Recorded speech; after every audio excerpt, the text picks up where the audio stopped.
மண்ணுக்கும் மக்களுக்கும் முதல் வணக்கம். நான் உங்கள் அஜய் விஜய். நேர்களே, எப்பவுமே நம்ம இளமையா இருக்கணும் அப்படின்னு சொல்லிட்டு ஆசைப்படுவோம் இல்லையா? அதனால சில ஆர்வ கோளாறுல என்ன பண்ணுவோம்னா, ரொம்ப ஹாப்பியா இருப்போம் சில டைம் வயசு வித்தியாசம் தெரியாம.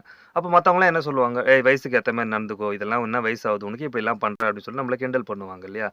ஸோ ஆக்சுவலா வயசுக்கும் நம்மளுடைய ஆக்டிவிட்டீஸ், பிஹேவியருக்கும் ஏதாவது சம்மந்தம் இருக்கான்னா, கண்டிப்பா இல்லங்க. மனசு சம்மந்தப்பட்டது தான் அது. எல்லாருக்கும் தெரியும் இல்லையா? ஸோ எப்போ எந்த மாரியான கேரக்டரைசேஷனுக்கு எப்படிப்பட்ட வயசுள்ள ஆட்கள் மாரி நடந்துக்கணும் அப்படின்றத பத்தி தான் இன்னைக்கு நம்ம பார்க்க போறோம். ஓகேங்களா?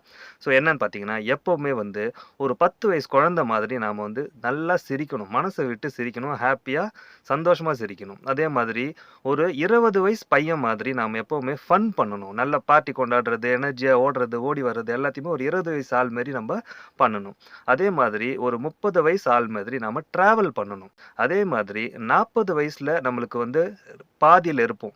நம்மளுடைய ஃபுல் வயசினுடைய பாதி ஸ்டேஜ்ல மிடில்ல இருப்போம் இல்லையா? ஸோ அந்த ஒரு மனிதர், அந்த ஒரு பெண் எப்படி ஒரு மெச்சூரிட்டி வந்திருக்குமோ, அந்த மெச்சூரிட்டியோட என்ன பண்ணணும், நம்ம யோசிக்கணும், திங்க் பண்ணணும். அதே மாதிரி 50 வயசுல நம்மளுக்கு ஒரு மெச்சூரிட்டி இருக்கும் இல்லையா? அப்பதான் மத்தவங்களுக்கு அட்வைஸ் பண்ற அளவுக்கு நம்ம நெறைய அனுபவப்பட்டிருப்போம். ஸோ 50 வயசு இருக்கிற ஒருத்தர் எப்படி அட்வைஸ் பண்ணுவாரோ, அந்த மாதிரியான நாலேட்ஜ நம்ம வளர்த்துக்கணும். அதே மாதிரி 60 வயசு ஆகுற ஒருத்தர் மத்தவங்கள எப்படி கேர் பண்ணுவாங்கன்னு பார்த்திருப்பீங்க இல்லையா? நம்மளுடைய பாட்டி, தாத்தா எல்லாருமே ரொம்ப அன்பா, பாசமா இருப்பாங்க. யாரா இருந்தாலும் சரி. சொந்தக்காரங்க அப்படின்னு மட்டும் இல்ல. எல்லார்கிட்டயுமே கொஞ்சம் கேரிங்கா, அஃபெக்ஷனோட இருப்பாங்க. ஸோ 60 வயசு ஆள் மாதிரி நம்ம கேரிங்கா இருக்கணும். ரொம்ப முக்கியமானதுங்க. 70 வயசு ஆகுதுன்னு வச்சுக்கங்களேன். ஒரு 70 வயசு ஆள் எப்படி எந்தவித ஒரு கண்ட்ரோலும் இல்லாம, கட்டுப்பாடு இல்லாம, டிமாண்ட் இல்லாம, அன்பு அதிகமா குடுப்பாங்க. லவ் பண்ணுவாங்க ரொம்ப. எந்த எதிர்பார்ப்பும் இல்லாம அத பண்ணுவாங்க இல்லையா? ஒரு செல்ஃபிஷ்னஸ் இல்லாம இருப்பாங்க. அந்த 70 வயசு ஆள்.